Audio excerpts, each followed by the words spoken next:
नमस्कार। हम जेपी द्विवेदी भोजपुरी साहित्य रचना आलोचना चैनल से रउरा सभी के स्वागत करता है।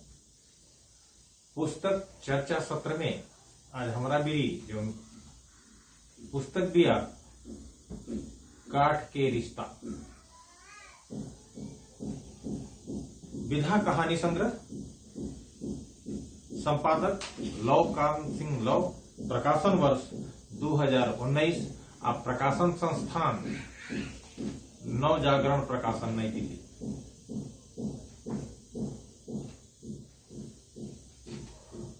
जब कोनो उठत अंगुरी के जवाब बनी के किताब सोझा आवे निसन तो ओकरा से सहजे नेह छोड़ जुड़ जाला।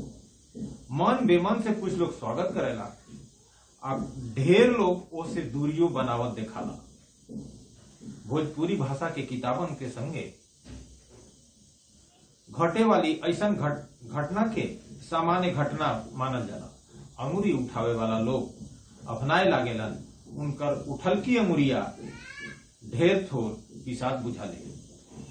भोजपुरी में गद्य लेखकन के कमी त बाकी सुखाड़ नहीं खे। काठ के रिश्ता ऐसने कुछ सवालन के जवाब लेके सोझा आइल बाटे। भोजपुरी भाषा में कहानी लेखन पहलहू होत रहे, अजुओ हो रहल बा। बलू ई कहल ज्यादा ठीक रही कि पहले से बेसी हो रहल बाटे।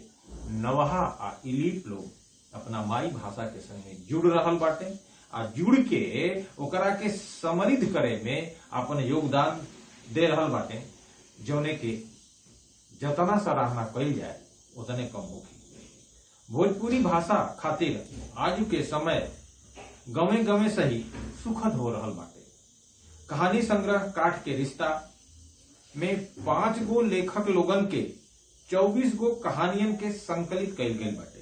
ई संकलन भोजपुरी भाषा में भोजपुरिया माटी के सोन महक लेके आइल बाटे, जवन स्वागत करे जोग बाटे। कुछ लोगन के लागेला कि भोजपुरी के बाद भोजपुरी में ना बल्कि दोसर भाषा में करे के चाहिए। ऐसा लोग भोजपुरी भाषा के संप्रेषण के ताकत पर बरियाई अंगुरी उठावत अपने जगह साई करावेला। ये ऐसा भाषा दिया जवन कौनो आफत विपत के लांघ हमेशा फरत फूलत रहेले। एकरा ला केकरो से प्रमाण पत्र के जरूरत नहीं खे। काठ के रिश्ता अपना संगे कई गो चीजियन के जवाब लेके आइल बाटे, जवन ढेर लोगन के कोनो न कोनो तरे दियरी जरूर दिखाई। काठ के रिश्ता जहां अपने में जनक देव जनक और मृत्युंजय अश्रुत जैसन अनुभवी कहानीकारन के समेटले बाटे, उहमें लौकान सिंह लौ, प्रभास मिश्रा और दिलीप कुमार पांडे जैसन युवा जोशो कुलाच मारी रहल बाटे।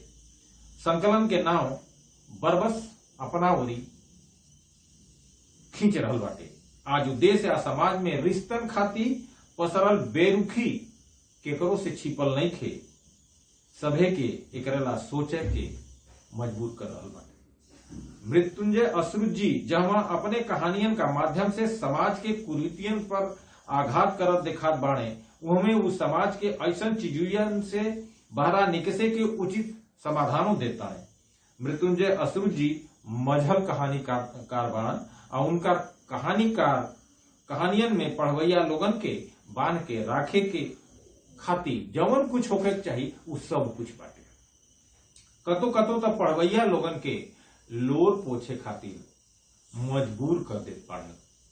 युवा लेखक कहानीकार और रंगमंच के मजहल कलाकार लौकान सिंह लौ जे एक कहानी संग्रह के संपादनों कैले बानी, उनका हर कहानी के कथानक जोरदार बाटे। लौकान सिंह अपने कहानियन में कतो कतो काल्पनिक जरूर भइल बाड़े, बाकी तबो उनका कहानी पढ़वैया लोगन के अंत तक बांध के राखे में सक्षम बानी सन। वर्तनी या प्रूफ के अशुद्धि जरूर खटकत बाटे, तबो कहानी संग्रह काठ के रिश्ता अपने नाम के सार्थक करत दिखाता। जनक देव जनक के कहानियन में अनुभव के रंग साफ लौकत बाटे। जिंदगी के अलग अलग रंगन के दुनियादारी के शीशा में सजावल गइल बाटे। कुली कहानी अपने अपने तरह के बढ़ियार कहानी बानी सा। भोजपुरी परिवेश के बरियार जुड़ाव अपना में समेटले प्रभास मिश्रा अपने सगरी कहानियन के गवई रंगत में सराबोर करत देखात बाड़े। ऐसन जीवंतता उहमे भेटाला जहां गवई जिंदगी जियला का अनुभव होखे। बाल परदेसी, हरजाना, कनिया यही रंगत के कहानी बाणी सन। युवा कहानीकार दिलीप कुमार पांडे से सबका ध्यान अपना ओर खींच रहल बाड़े।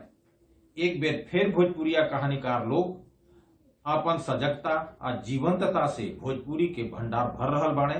समय आ समाज दोनों पर अपन सजग नजर रखले बाड़े। एकरा के शुभ संकेत मानल जाई। प्रूफ का अनदेखी के कारण भइल गलतियन के अनदेखी करत आगू बढ़े के ताक बाटे। आज भोजपुरी साहित्य जगत अपने ऐसन का पहरुअन के दिल खोल के स्वागत कर रहल बाटे। उम्मीद के संगे विश्वासो बाटे कि पढ़वैया लोग यह कहानी संग्रह के अपना नेह छोर से जरूर नवजिहें।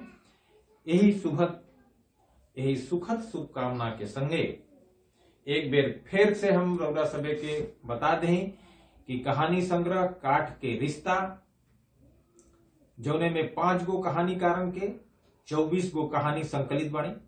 एकर संपादन कैले बानी लवकांत सिंह लव, जे रंगमंच के वो मझल कलाकार बानी। तो ई रहा बात हमने के कहानी संग्रह के लेके एकरे संग ही हम एक बेर फिर रउरा सबे से निहोरा करब कि रउरा सबे भोजपुरी साहित्य रचना आलोचना चैनल के सब्सक्राइब करी, शेयर करी आ किताबन के बारे में खुदो जानी आ अपने संगी संगतिया लोगन के जनावे के खातिर लगातार प्रयास करत रहें। एकरा संग ही जय भोजपुरी।